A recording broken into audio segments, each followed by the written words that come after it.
What is up, you guys? Welcome back to another video. My name is ReverseJosh, and today we're going to be talking about Moon Knight episode 4. Now, before this video kicks off, you guys already know the drill. This video will contain spoilers for Moon Knight, so if you don't want spoilers for this episode, do not go past this timestamp. It'll be right between my hands right here. Don't go past this timestamp. If you don't want spoilers, go watch the episode, then come back to this video to watch the full review if you don't want to get spoiled. I also want to encourage you guys to hit the subscribe button and the post notification bell so you guys don't miss out on any uploads. About 60% of you guys who've been watching the videos aren't subscribed still, so please go hit the post notification bell. Check if you're subscribed. It's one click. It takes 2 seconds.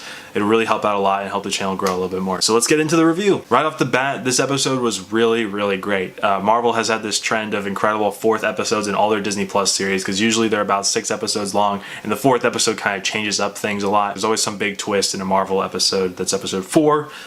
So this episode didn't disappoint compared to a lot of the other ones as well. Oscar Isaac gives another incredible performance as both Mark Spector and Stephen Grant in this episode. The way he's able to transition between both characters so seamlessly is really impressive, and it's really some of his best acting work that I've seen in a while. He's a really talented actor, and I can't wait to see what happens with him in the later episodes, because every episode he just gives a better and better performance. It's really, he's done a really great job. Calamawy also does a really great job as Layla in this episode. She gets a little bit more to do than some of the other episodes, which is really great. She's given another great performance in this episode. Really enjoying her character, really excited to see kind of where it goes.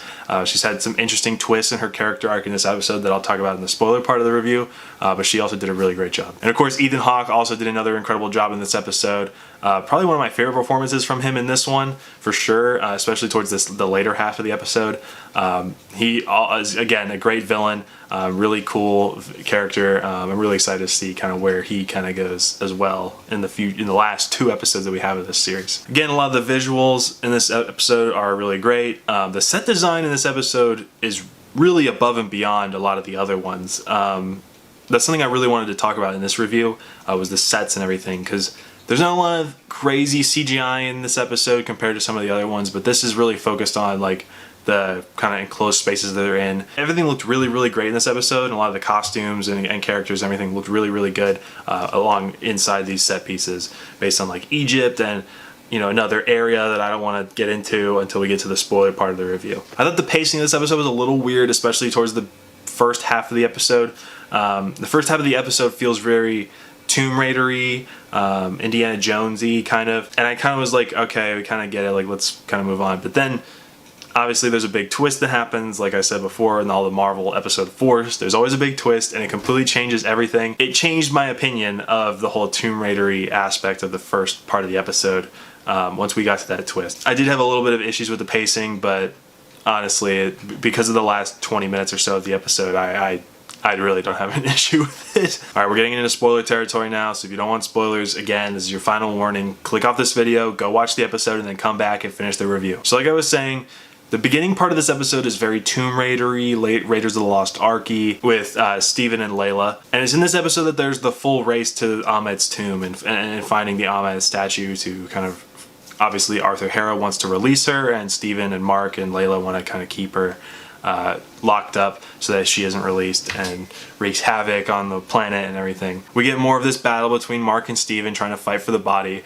Steven is finally in control, so he wants to keep control of the body, but Mark is really trying to fight to get it for himself, but Steven keeps telling him no and is forcibly keeping control of the body. Steven only decides to give up the body once some relationship issues start coming out between Mark and Layla. Earlier in the episode, Layla had a conversation with Arthur Harrow. They kind of talk about her father, who was an archaeologist, and he was killed. Layla's father was on this expedition with Mark and was actually killed, supposedly by the Jake Lockley persona. That's what people seem to believe may have happened, or some other partner of Mark's had killed Layla's father during this whole accident, but Mark didn't try to stop it or anything. Apparently he wasn't able to save Layla's father. So that kind of comes out, and Layla is pissed when she finds Steven. She starts talking through Steven to Mark, trying to just like get in his head, and once Steven sees that she is like really pissed off about the stuff revolving her dad, Mark gets control of the body to deal with the repercussions of his action. It's really great to see how quickly Oscar Isaac is able to switch between the Steven and Mark personas in this moment, because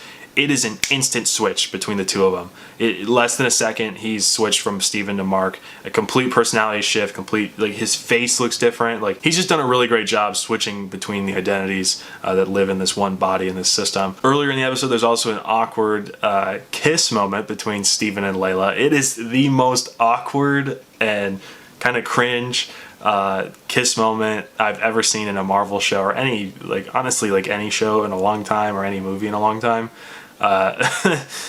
They made it as awkward as possible, but it really works that way. It seems like Layla is kind of falling for Steven a little bit. So in this moment where Layla is yelling at Mark to try to talk to him about her dad and everything, they've actually found the sarcophagus of Alexander the Great, and they actually find the statue of Ahmed that she's trapped in, actually kind of stuffed deep inside the body of Alexander the Great, inside the wrapped mummy skeleton. They actually beat Arthur Harrow to the tomb and have the statue in hand, but as soon as they get it and they start arguing about the dad stuff, that's when Arthur and his team kind of come in, and Mark is shot in the chest 3 or 4 times and is presumed to be killed. It's right here that things really, really go crazy. So as Mark is kind of sinking in the water, there's kind of this more like spiritual looking moment where he's like sinking to the depths of the water. Everything kind of goes black. And then we go into this 4:3 ratio of this adventure movie, this old school adventure movie.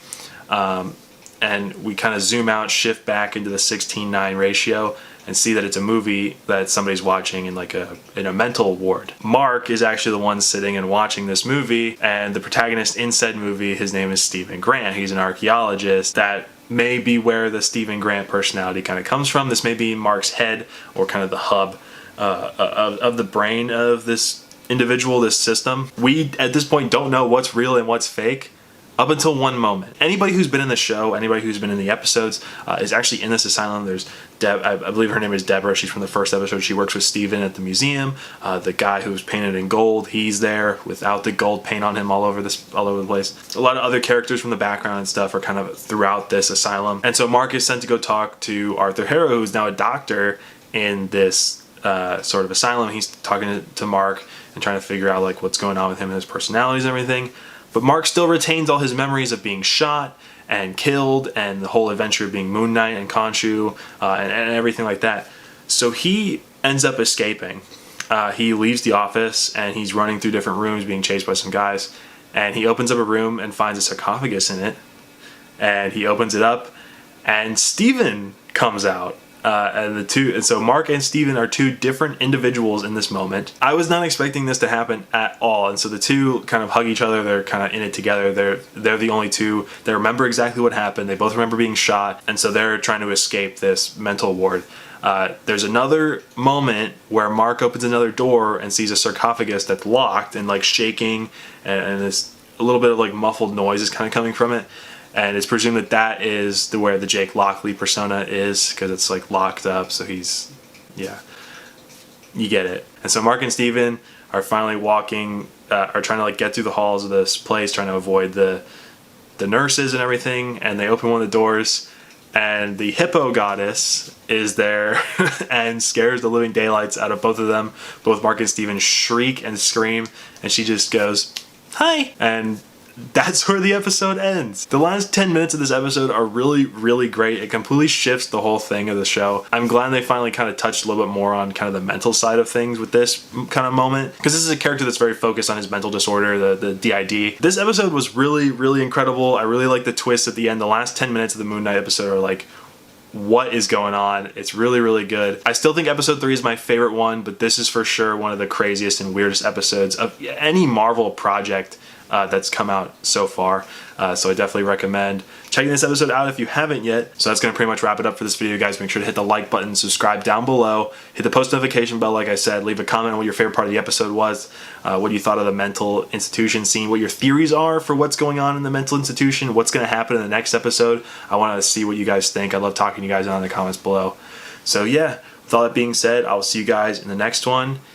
Peace. Hippopotamus.